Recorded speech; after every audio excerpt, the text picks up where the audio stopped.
So, how did we come to believe as a collective that education can be or should be neutral?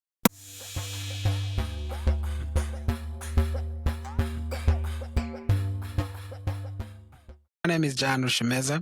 Welcome to the Counter Revolution podcast. Today, we're going to talk about what we mean when we say educational neutrality and where did this even come from. If this is your first time here, please consider subscribing to this channel, hit the bell notification, and share this with someone if you find this to be encouraging to you. Okay, so how did we come to believe that education can or should be neutral? When did this even become an idea? When did this become an idea? And why? Before we do that, though, let's talk about what we mean by neutrality when we talk about education. When we talk about neutrality in education, we're talking about the claim that teaching, curriculum, school, the environment,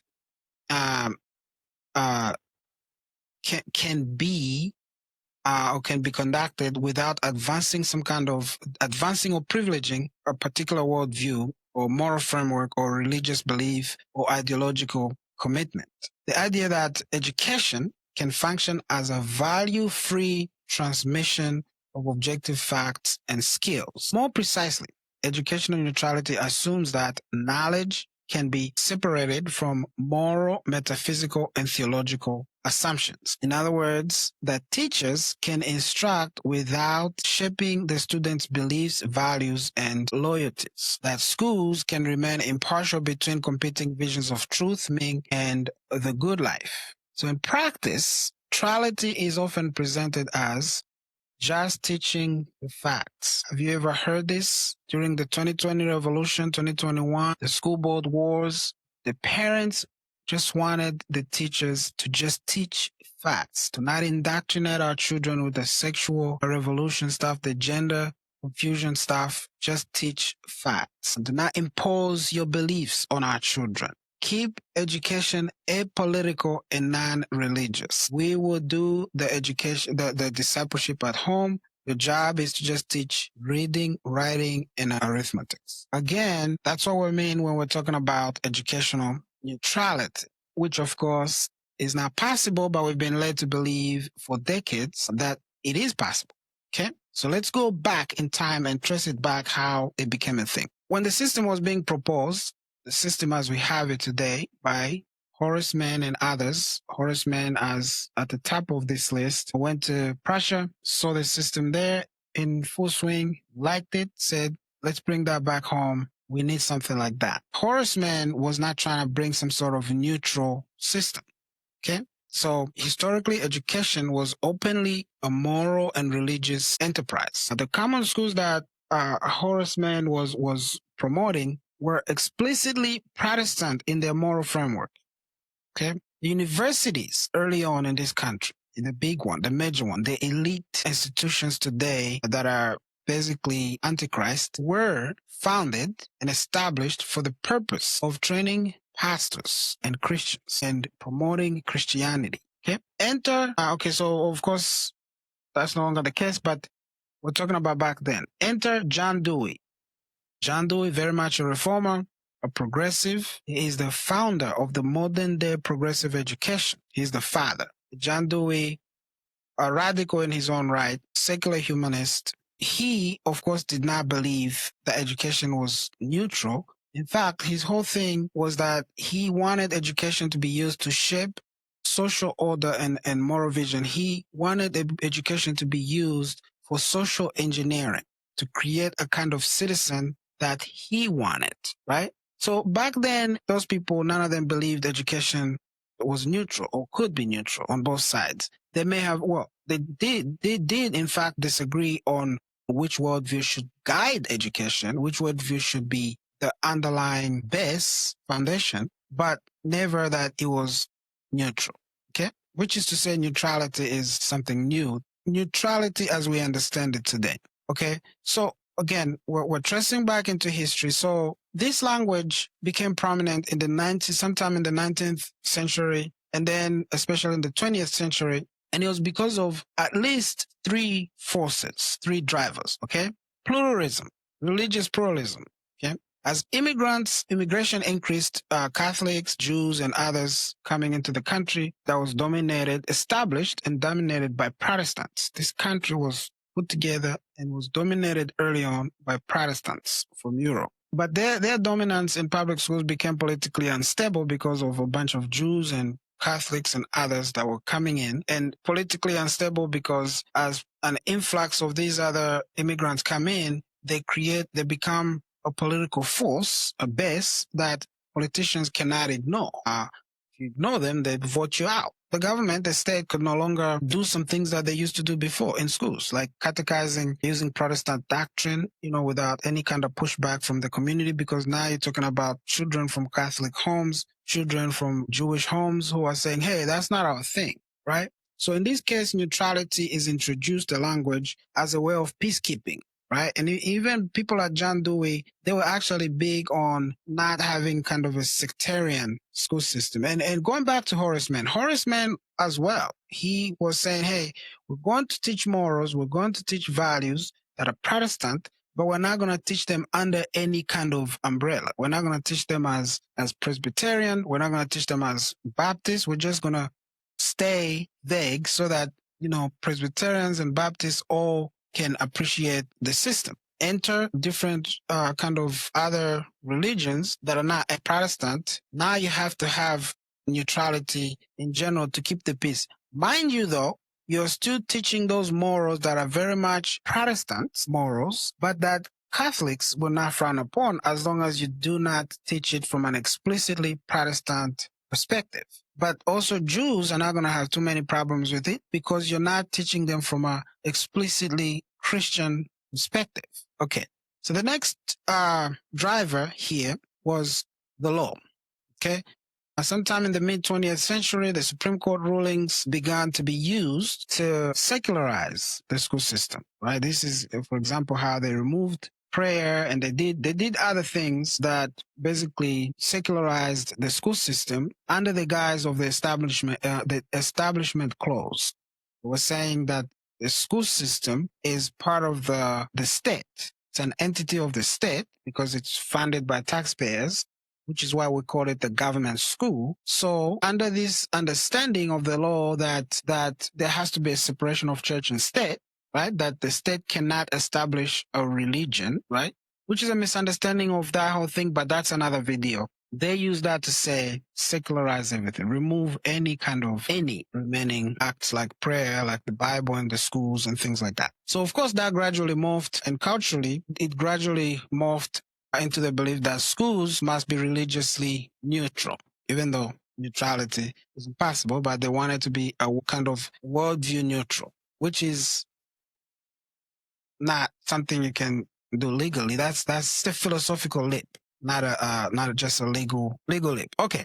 The next thing that became a thing that contributed to the idea of secularization was secular humanism. By the time the teachers colleges, teachers training institutions were deeply influenced by or taken over, captured by the progressives and neo-Marxists and social reconstructionists, they basically began to change this framing, and they began to see education as something that could be used to educate people as citizens. They saw education as to be about democratic citizenship. But again, when you really think closely about it, what does that even mean? It means you're teaching people what it means to be an American, what it means to be a good citizen, what it means to be a patriot. In fact, if you read Pete Hegseth's book about education, you will find in that book that Pete Hegseth says that they replaced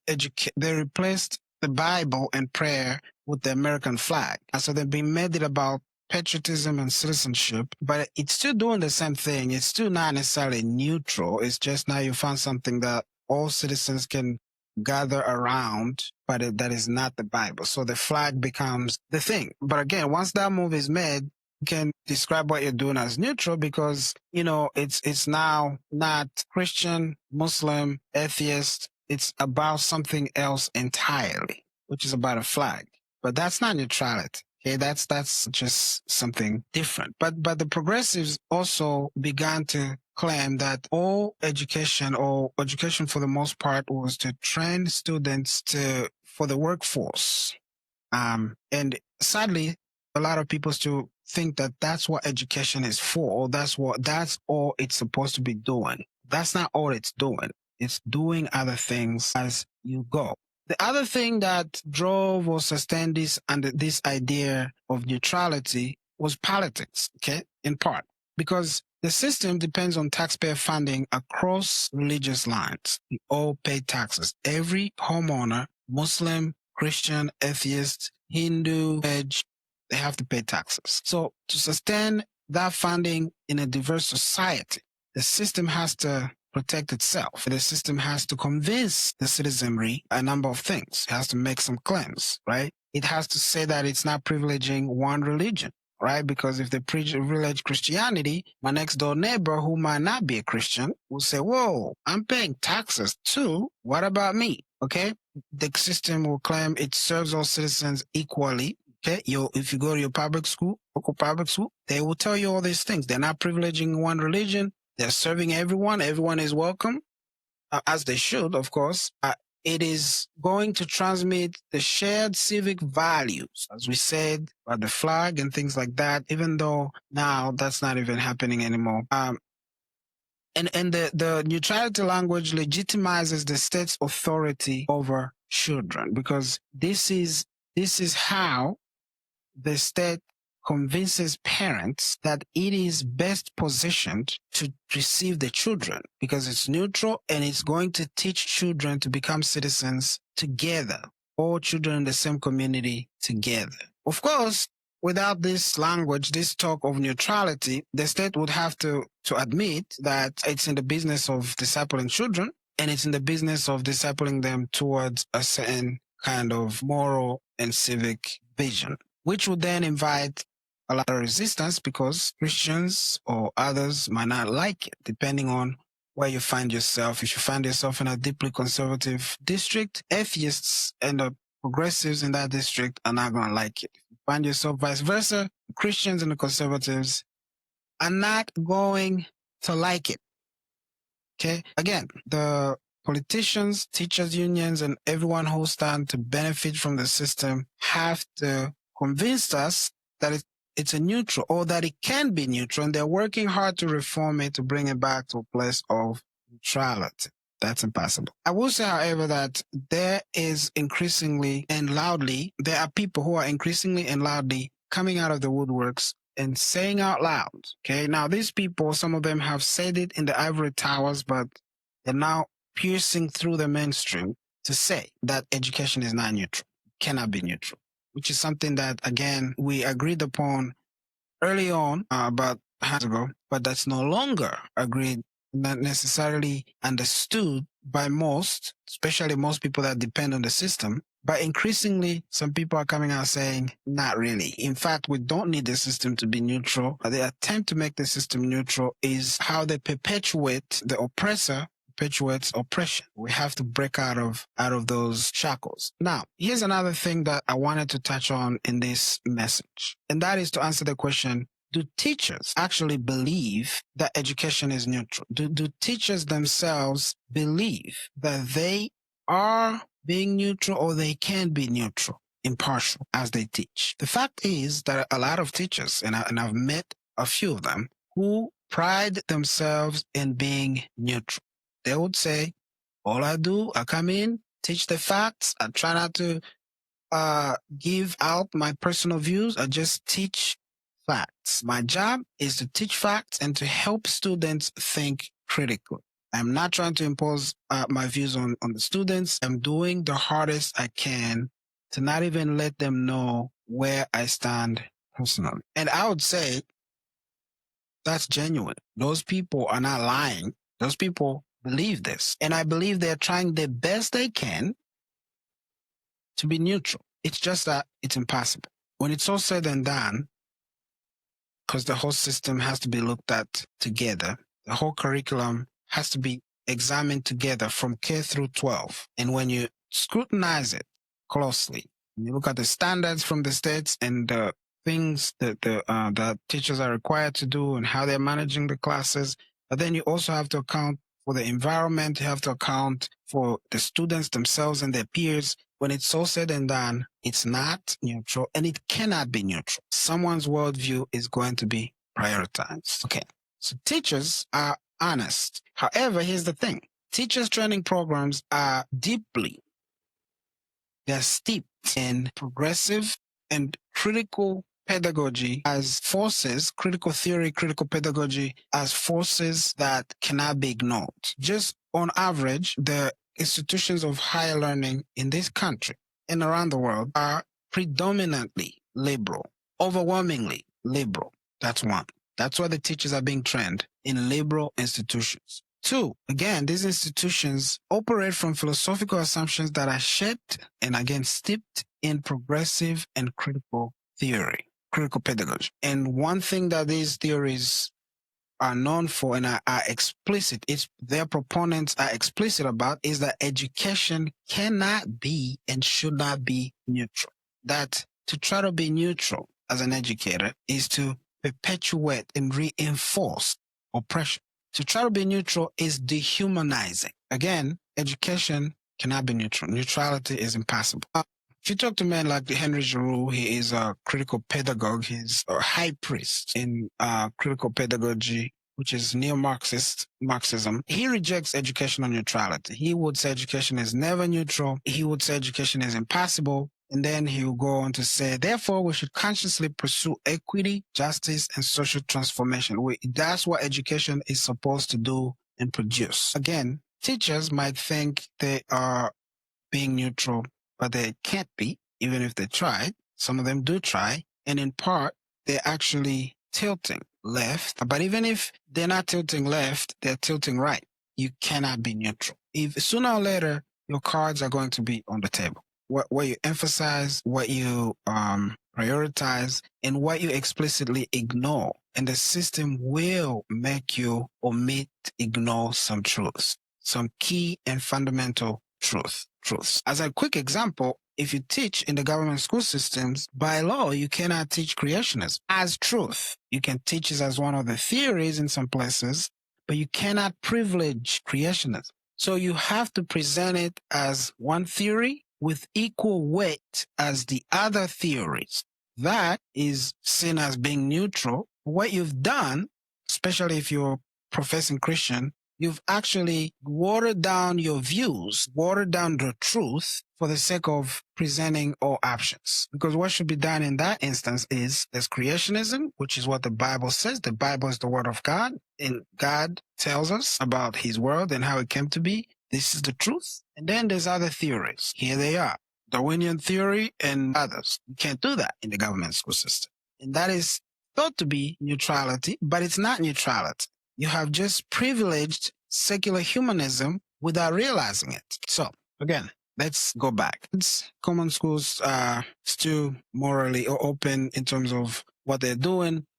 Early 1900s progressives have successfully captured teachers' colleges, and so they begin to shift, taking things away from God and the Bible and into something else. They replaced, did the switch. In the 60s, the judges began to issue these rulings that further reinforces secularization. Right about the same time, people begin to say, hey, the school systems actually should be neutral. That's what we should strive for, a neutral system of education. And so by the time most people who are alive today go through the school system, the idea that it's neutral or it can be neutral is simply part of the air that they breathe. This is not something that you can argue about. This is assumed. This has been assumed by then because people have been lied to. People have been deceived. Okay. So here's the bottom line. Bottom line is education always answers at least 3 questions. There are more, but education will have to answer the age-old question, what is true or what is truth? Has to be another thing that has to be answered is what is good. Another question is what is our purpose as humans? Why are we here? These are deep worldview questions. If those questions are answered explicitly or implicitly, neutrality is impossible. And those questions have to be answered. Those are human questions. Those are deep human questions that we're constantly looking for answers. If you look at anywhere, Hollywood, music, everywhere, people are always trying to answer these questions. So the question is not whether your children are being discipled. The question is who. The idea that the school system is neutral or can be neutral is a lie, is a deception that was presented and that has really taken root and that we have to combat as Christians because it is a dangerous lie. It is one of those deceptions that the enemy managed to slip through in order for us to release our children to him. There's a quote someone said, I think this is attributed to a person named Dr. James C. Carper. And so he is believed to have said, education by its very nature is a value-laden enterprise. By its very nature. I really want parents to get this. And teachers and those who think that education can in fact be neutral. I want you to get this. I want you to hear this. This is truth. Education is by its very nature a value-laden enterprise. It will either implicitly or explicitly express some worldview. Remember what I said? Someone teaching math saying, hey, this is just mathematics, but actually explicitly or implicitly you are expressing some world. This is one of those things that once you see it, you cannot unsee it. My name is John Oshimeza. Thank you so much for stopping by. If you watched this far and if you found this to be useful, please do me a favor. Go and subscribe, hit the bell notification, and share this video with at least one person, one parent, one pastor, somebody. Share this with someone else. And I want to hear from people. I want to hear what you think. Do you think education is or can be neutral? I want to know. Comment in the comment section. Let me know. Peace out.